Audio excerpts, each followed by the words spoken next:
Everyone heard her. That's the part that stuck with me. Not just the words, but the timing, the tone, the way her eyes scanned the room like it was some kind of performance. One moment we were hand in hand, and the next I was invisible. A backdrop to her punchline. We were in Austin for her cousin's engagement party.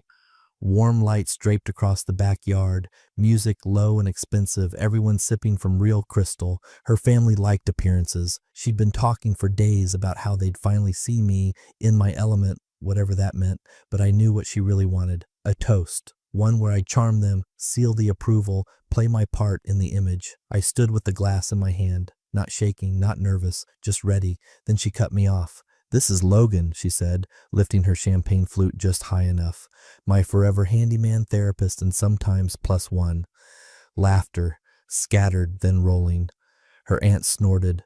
Her dad chuckled. Even her brother gave a smirk, like it was all part of some inside joke I'd never been told. I didn't flinch, didn't smile. I just turned slightly, met her eyes, only briefly, and set my glass down on the white linen table beside me. Not emptied, not raised, just left. And I walked. Right past the crowd, right past the pergola we'd helped string lights on that morning. I heard her voice behind me, half laughing, half nervous. "Logan, babe, where are you going?" I didn't answer. The gate clicked behind me. "By the way, if you've been pulled into this story, do us a small favor.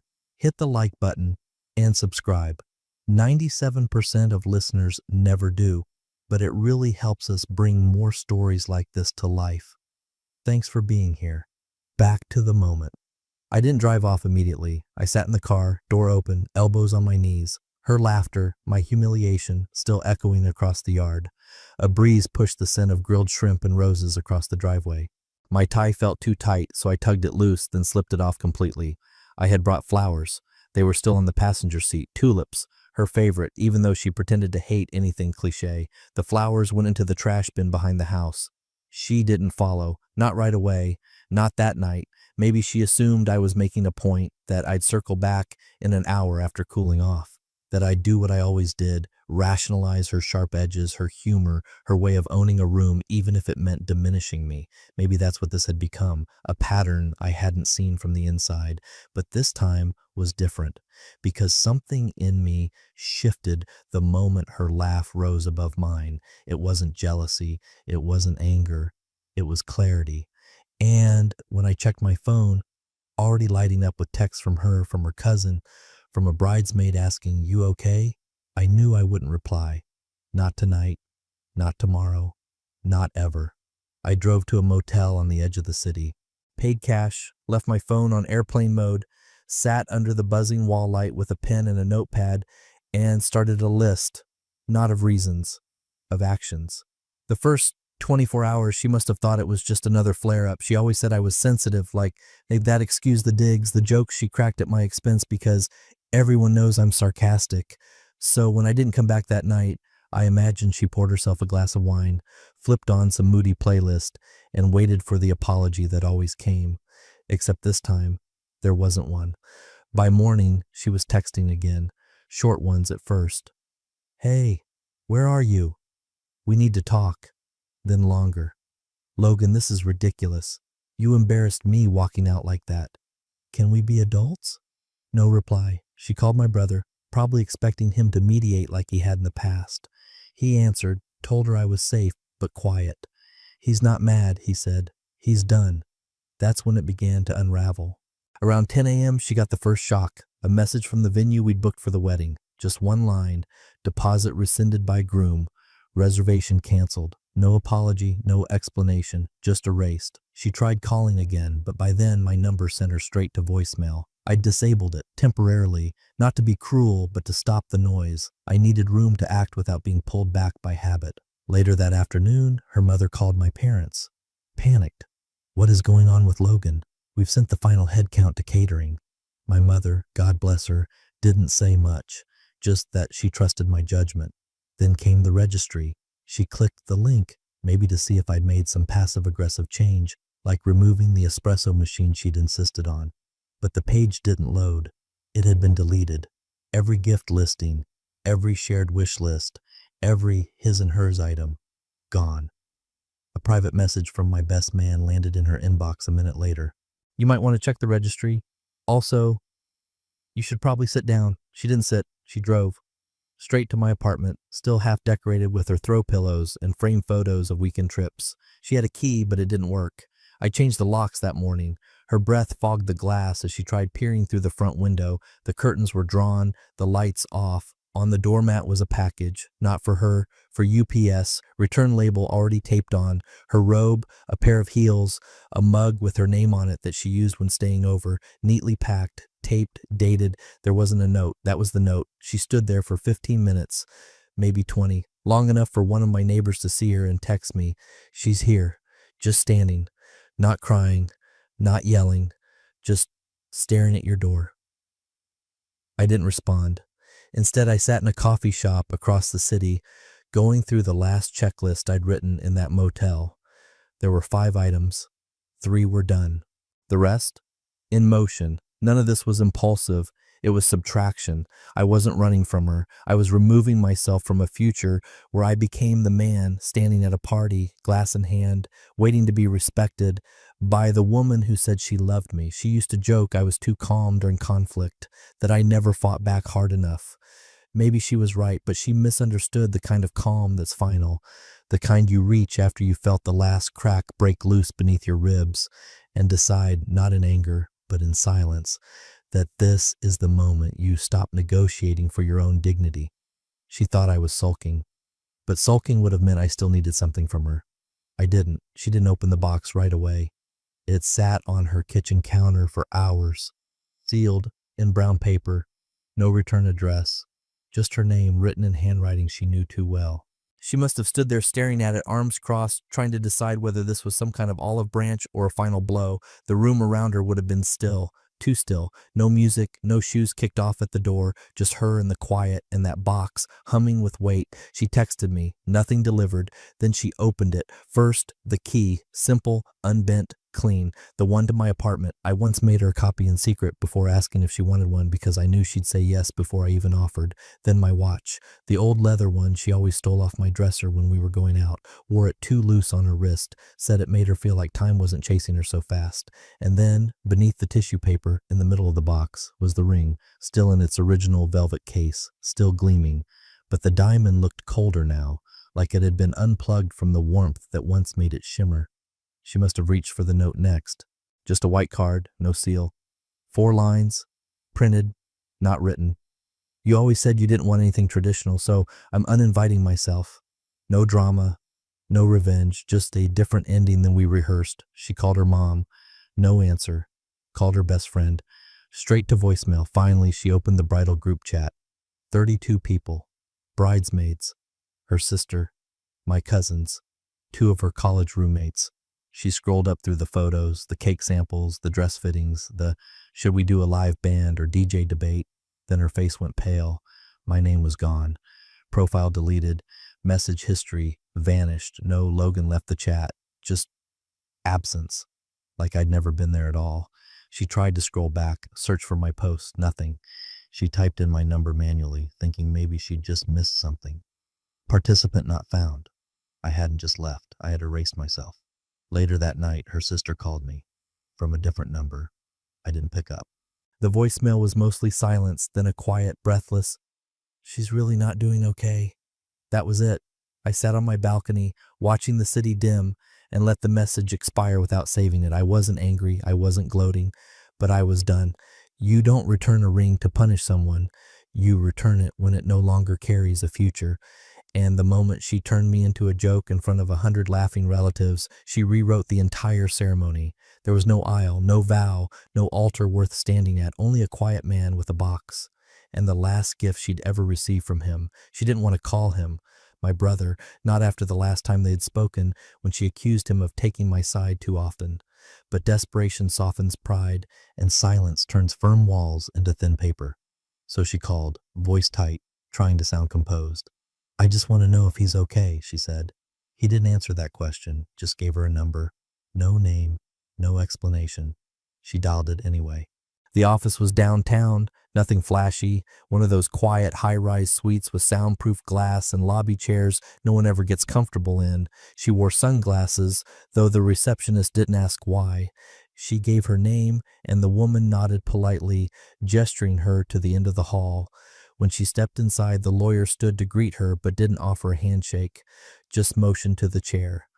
"Thank you for coming," he said, like it was a courtesy appointment, like this wasn't her life crumbling under clean paper and polite phrasing.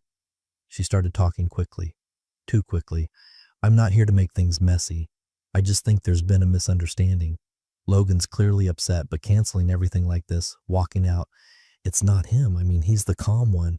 We fight sometimes, but nothing serious. It's not like..." He didn't interrupt, just opened a leather folder, flipped once, then pushed a stack across the desk to her. "You'll want to review this," he said. The top page was a transfer receipt, full withdrawal of the joint wedding account, date stamped, 2 days ago. The next, a notarized asset protection filing, filed months earlier, a clear line naming Logan as sole owner of the downtown condo, previously thought to be shared. She paused. That wasn't right. They'd looked at it together. She'd picked the backsplash. She flipped again, an acknowledgement form, her signature at the bottom, dated back to her startup's launch. He'd invested in her idea quietly, modestly, but had asked for one thing, a waiver, a clause that removed him from any liability or future claims should the relationship dissolve. She'd initialed it at the time, not reading closely. She remembered laughing, saying, "You really think I'm going to screw you over for seed money?" He'd smiled, not said a word, just slid it back into the envelope. Now it was here, pristine. She stared at the initials, her handwriting, tilted slightly right, always a little hurried. "He kept that?" she asked softly. The lawyer looked up, calm but unreadable. "Of course." She tried to breathe through it, "But I thought that was just paperwork." He never even brought it up. "No," the lawyer said, "he didn't." She opened her mouth, closed it. He waited. There were more pages. Pages she didn't touch. Her name was on several. Clauses, amendments. One even included a clause about joint business use of my apartment's address, a formality she had once joked about because who even reads this stuff? He had. She sat back in the chair. It creaked quietly under her. "He really planned this?" she asked. The lawyer didn't answer, just pressed the folder gently closed, folding his hands on top of it. "Miss Landry, you're not here to argue with me. You're here to understand your position."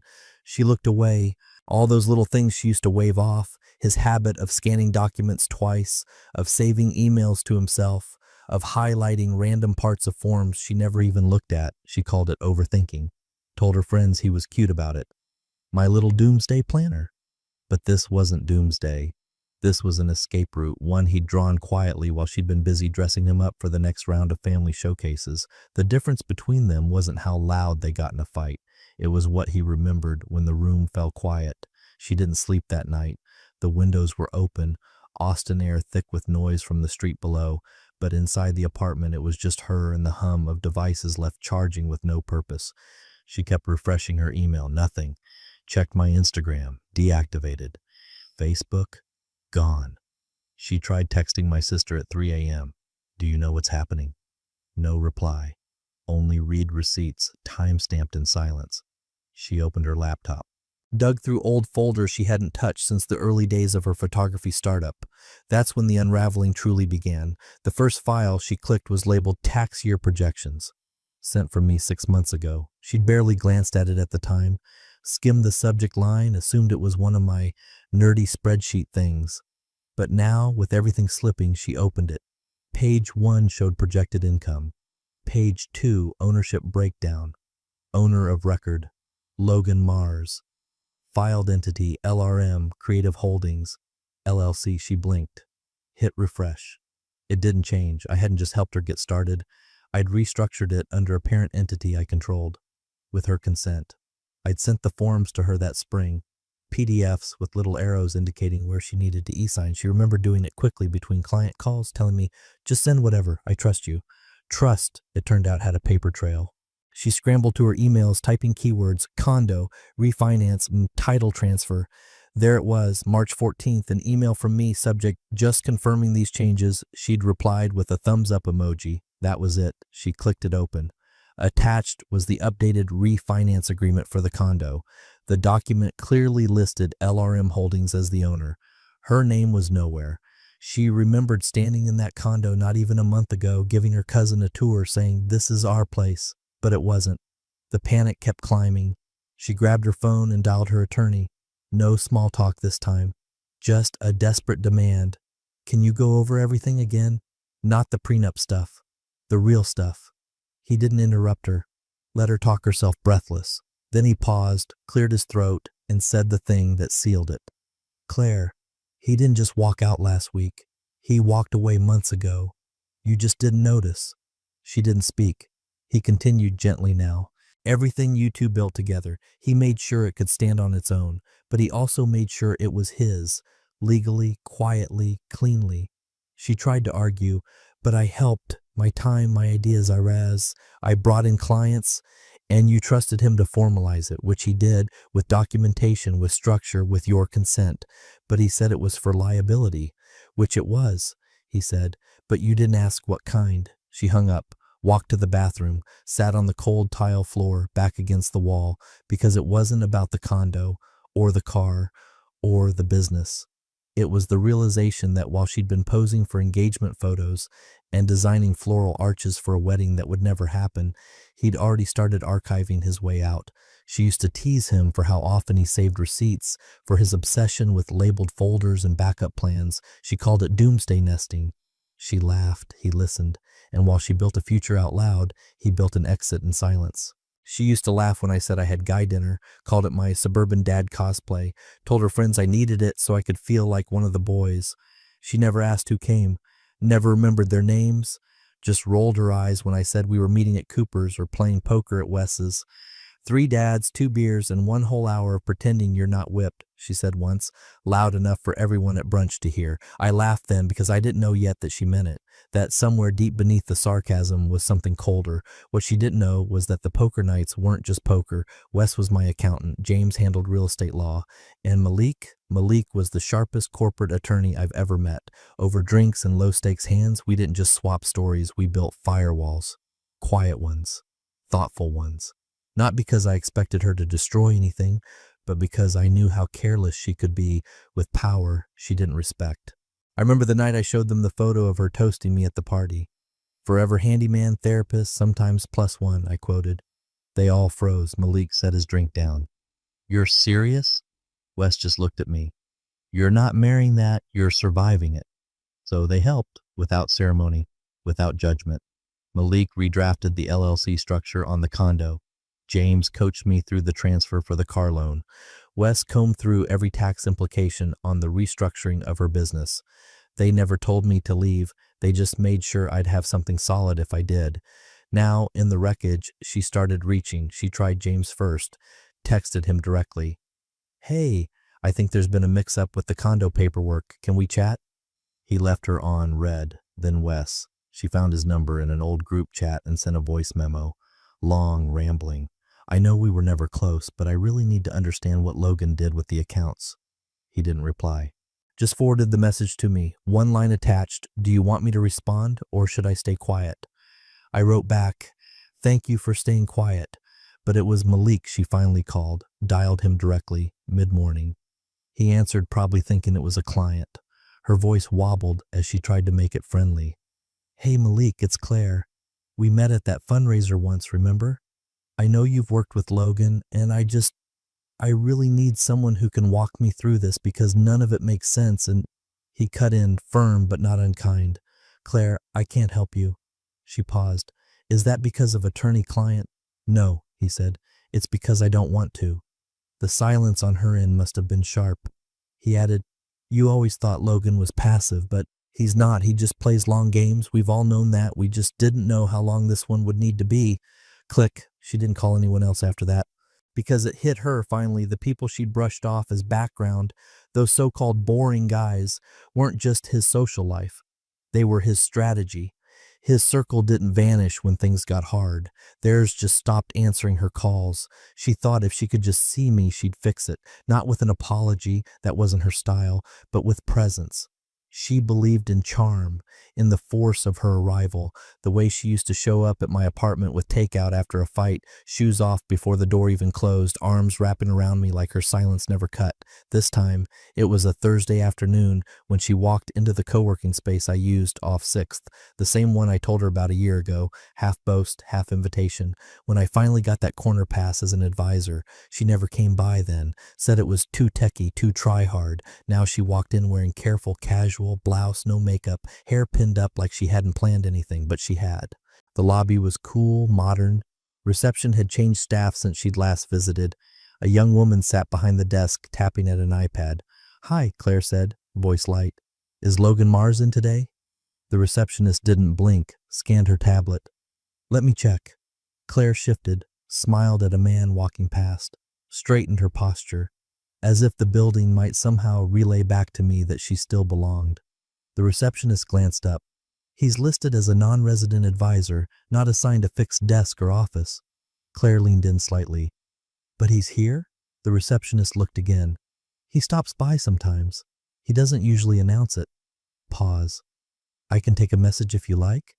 Claire stared at her, just for a second, the weight of it beginning to settle.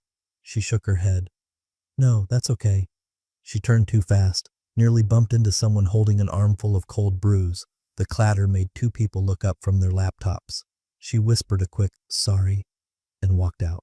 Outside, the sun was too bright. She squinted, stood there on the sidewalk, unsure what to do next. A part of her had imagined I'd appear, that someone would call up and say, "There's someone here to see you," and I'd come down, slightly tired but willing to talk. But I wasn't upstairs. I hadn't been there in days, because I knew her patterns. I'd studied them the same way I studied the companies I consulted for, where they moved in crisis, what doors they knocked on, how fast they burned through goodwill. I knew she'd come, that she'd wait until every call and text and friend had failed, and that eventually she'd try to force proximity. But this time, I'd removed even that. No desk, no calendar, no guarantee, just echoes of a name that used to mean access. She walked 3 blocks before she stopped, hands on her hips, trying to breathe. A couple passed her, laughing, arms around each other. The woman wore a ring that caught the light. Claire's eyes followed it, then dropped to her own hand. Bare. She shoved it into her pocket. Somewhere across town, I was sipping coffee at a quiet cafe, reviewing a client proposal. My phone buzzed once. I didn't look, because I wasn't running. I was simply gone. And she was chasing a ghost who no longer lived in places she could find. She hadn't opened that folder in months. It was one of those late-night panic digs, the kind you do when you're running out of options but still believe you might find a loophole if you just scroll far enough. The Google Drive was a mess, naturally. Dozens of shared folders, color-coded at one point but now littered with random uploads. Wedding playlists, vendor invoices, half-finished mood boards, tax receipts. She didn't know what she was looking for until she found it. A file, titled plainly, without flair, "Prenup Addendum, Silent Termination Clause." She froze. The timestamp read 6 months before the engagement party. She clicked. The document opened in preview, her browser stalling for half a second, like even the internet hesitated. Her name was there, her initials. She didn't remember signing it, but she did. It was a digital signature buried in a set of updates Logan had sent her back when they finalized the prenup. He had told her there were a few minor clauses they'd missed. Nothing wild, just updates based on their attorney's final review. She hadn't read them. At the time, they were in the middle of planning the seating chart for the rehearsal dinner. She'd been balancing her phone between a florist call and an Instagram DM with her sister. When the DocuSign notification pinged her phone, she tapped, flipped through it like a social post, and clicked confirm. Because Logan was the one who read everything. He always had been. Now she read it, slowly, every line. Clause 4 B. In the event of a public action, verbal or behavioral, resulting in humiliation or reputational diminishment of the other party prior to the formal wedding date, and substantiated by a minimum of 3 independent witness-verified statements, the injured party may terminate the engagement, and all previously negotiated marital claims shall be considered forfeit by the initiating party. Below that, 3 attachments. Statement 1, from her cousin Derek. Statement 2, from Logan's best man, who'd flown in from Chicago. Statement 3, from her own sister. Each one described what happened at the party, the laugh, the line, the moment Logan went still, glass in hand, and left. Each one ended with the same phrasing. I believe the comment caused undue embarrassment and was not intended as a joke. She stared at her sister's name for a long time. Not angry, not hurt, just hollow, because somewhere deep down she knew. She had meant it as a joke, but not really, not fully, not kindly. It had come from that place in her that liked being sharper than the people around her, that got power from laughter even when it came at the cost of someone else's grace. She had mocked the one person who had always without question stood beside her, and he had responded not with anger, but with structure, with boundaries, with the clause she had signed. Her attorney confirmed it later that day. She sent him the file with trembling fingers, barely able to type the subject line. He called her after 5 minutes. Claire, he said quietly, there's no angle here. This is airtight. You agreed to it. But I didn't read it, she whispered. Then that was your mistake, not his.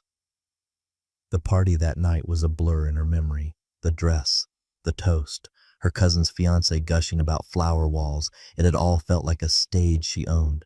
But now the spotlight was gone, and all that remained was a legal silence. Because somewhere along the way, she'd forgotten that love wasn't a performance, and Logan had simply walked off the stage, script in hand, never needing to look back. She wasn't even supposed to be there. It was a last-minute invite. Her friend from college had a +1 to a tech-forward housing initiative fundraiser in Dallas. Free champagne, a chance to be seen. She needed that lately, needed to remind herself that she still belonged in the kinds of rooms where people wore tailored confidence and thin smiles. The ballroom was crowded with polished voices and familiar veneers, faces she recognized from LinkedIn posts and local magazine covers. For a moment, she almost forgot the silence, the ring, the way her phone no longer lit up with his name. Then she saw him, Logan, near the sponsor display. Simple navy suit, no tie, laughing softly at something a man beside him had said. One hand resting in his pocket. At ease in a way she hadn't seen in months. He wasn't alone? On his left, a real estate developer whose name she'd only ever seen on headlines. On his right, a state senator with a folded name tag in her palm and a look of quiet deference aimed toward him. Claire stopped walking, just stood. No one around her noticed, but the air shifted in her lungs. He hadn't seen her. Not yet, and she could have turned around, could have left. But she walked forward, each step pulled by something between desperation and defiance, the same way someone tests a bruise just to be sure it still hurts. He noticed her halfway across the room, didn't flinch, just looked, calmly, with a gaze that said nothing and everything. When she reached him, the senator excused herself. So did the developer, a quiet courtesy or a practiced escape. Claire stood in front of him, heart racing. The lights felt too bright. You made your point, she said. Logan smiled politely, not with warmth, not with venom, just calm. No, he said, you made it. I just finally believed you. She blinked, swallowed hard, her voice cracked. We could have fixed it. He nodded, slowly, eyes steady. That's what I kept waiting for. She didn't answer. Around them, the fundraiser continued, people clinking glasses, donors shaking hands. No one stopped to look, but a few noticed. A few saw the tension in her shoulders, the tremble in her hand as she held her clutch tighter than necessary. And they saw him, steady, unbothered. A woman passed with a tray of drinks. He took one. She didn't. Logan, she started.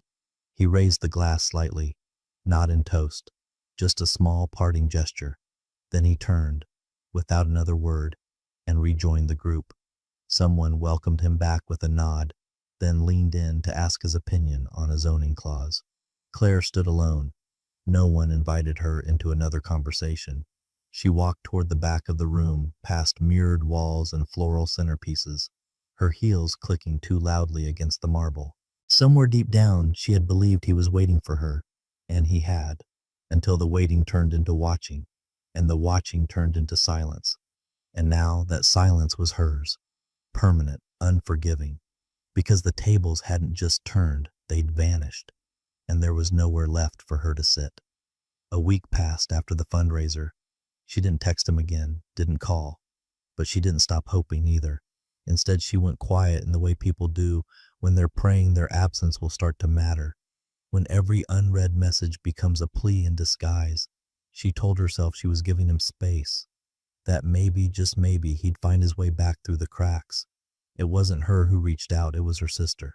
She messaged him late one night, probably from Claire's couch, maybe after watching her drift off mid-sentence with red eyes and nothing left to rehearse. "Logan," she wrote, "she still loves you." He replied the next morning, no greeting, no punctuation.